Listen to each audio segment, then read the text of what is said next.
The Reserve Bank made their move this week, increasing the cash rate by 1/4 percentage point. Let's cut straight to what that means for you. For the average buyer, yesterday's hike reduces $20,000 off their borrowing capacity.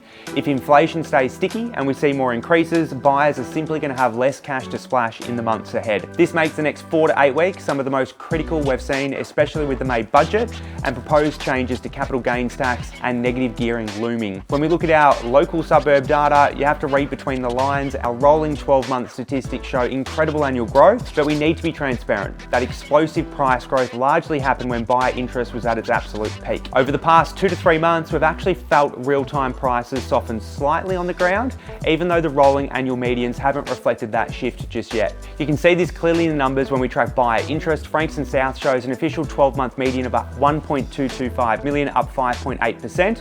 There's currently 6,500 active buyers looking, according to realestate.com, which is only a marginal 3.5% decrease from the absolute peak we saw in January 2026. Seaford holds a median of 910,000, up 9.6% year on year, with 3,984 current buyers, a 7.9% drop compared to its peak in April 2025. Langwarrin sits at 900,000 median, up 5.3% year on year, with 3,933 active buyers, stepping back 29% from a peak in January 2026.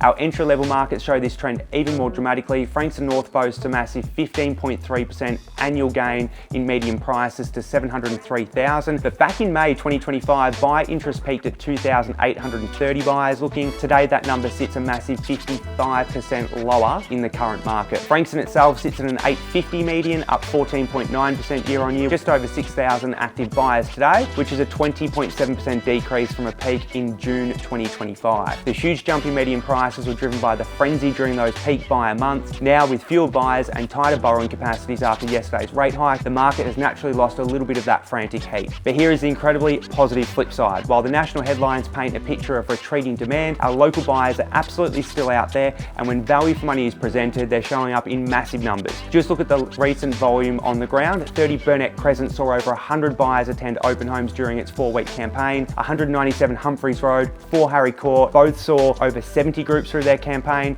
while 5 Hoadley, 9 Joy Street and 13 Wangara all exceeded 60 groups through the 4-week auction campaigns. Well presented, well marketed and fairly priced properties are still firing. This resilience is powered by the scale of the Ray White network. In Victoria alone, we met nearly 36,000 buyers in April, and our auction data actually improved, with average registered bidders climbing to 4 per auction off the back of 3.3 in March. We saw the result of this competition over the weekend at 9 Joy Street, which sold for $1,087,000, a massive 87,000 over the high-end quote, and 3 Ovada Court, which saw 4 offers prior to auction, selling for $1,462,500. So what does this all mean for your strategy? As industry expert Tom Panos points out, if you're selling and buying in the same market right now, it's a golden opportunity.